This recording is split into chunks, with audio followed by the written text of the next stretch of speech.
Ensayo del libro Llano en llamas. Juan Rulfo, nacido en Apulco, en el distrito jalisciense de Sayula, Juan Rulfo creció entre su localidad natal y el cercano pueblo de San Gabriel, villas rurales dominada por la superstición y el culto a los muertos, y sufrió ahí las duras consecuencias de las luchas cristeras en su familia más cercana. Su padre fue asesinado.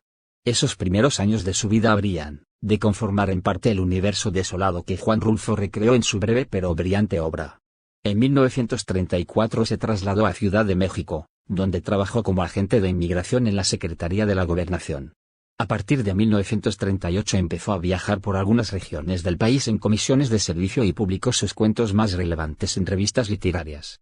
En los 15 cuentos que integran El Llano en llamas, 1953, Rulfo ofreció una primera sublimación literaria, a través de una prosa sucinta y expresiva, de la realidad de los campesinos de su tierra, en relatos que trascendían la pura anécdota social. En su obra más conocida, Pedro Páramo, 1955, Juan Rulfo dio una forma más perfeccionada a dicho mecanismo de interiorización de la realidad de su país, en un universo donde cohabitan lo misterioso y lo real. El resultado es un texto profundamente inquietante que ha sido juzgado como una de las mejores novelas de la literatura contemporánea. El Llano en llamas es una colección de cuentos escritos por el autor mexicano Juan Rulfo y publicado por primera vez en 1953. El libro es una obra maestra de la literatura latinoamericana y es considerado uno de los libros más importantes del siglo XX.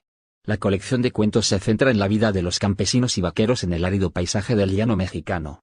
Los cuentos son cortos pero poderosos, y presentan una imagen cruda y desolada de la vida rural en México. La prosa de Rulfo es evocadora y concisa, y refleja la vida de la gente pobre y marginada de la región. Los personajes en los cuentos de Rulfo son en su mayoría campesinos, vaqueros y bandoleros, y sus historias están marcadas por la violencia, la soledad y la desesperación. Los cuentos son oscuros y a menudo exploran temas como la venganza, la muerte y la lucha por la supervivencia. En Nos han dado la tierra. Aunque, finalmente consiguen la tierra, cuenta de que no pueden vivir de suelo. El cuento muestra cómo la pobreza y la lucha por la supervivencia pueden hacer que la gente se enfrente a una vida de desesperación y privación. El Llano en llamas, el cuento que da título a la colección, es un relato oscuro de un hombre que ha perdido a su familia y vive solo en el llano. El cuento se centra en la soledad y la desesperación del personaje principal, y en cómo su vida ha sido destruida por la violencia y la guerra. El hombre es otro cuento poderoso en el que se narra la vida de un vagabundo que ha perdido a su familia. El cuento es un retrato vívido de la pobreza y la marginalidad, y muestra cómo las personas pueden ser forzadas a vivir en la periferia de la sociedad. Macario es un cuento sobre un hombre pobre que luchó por sobrevivir en el árido paisaje del llano. A pesar de su pobreza, Macario es un hombre de gran fortaleza y determinación, y el cuento muestra cómo los pobres pueden ser capaces de sobreponerse a las adversidades y encontrar una manera de sobrevivir. Diles que no me maten es quizás el cuento más conocido de la colección. El cuento cuenta la historia de un vaquero que ha sido acusado de robar ganado y está siendo perseguido por la ley.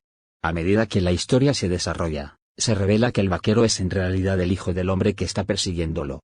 El cuento es un estudio magistral de la venganza y la justicia, y muestra cómo la ley a menudo es ciega a las verdades más profundas de la vida.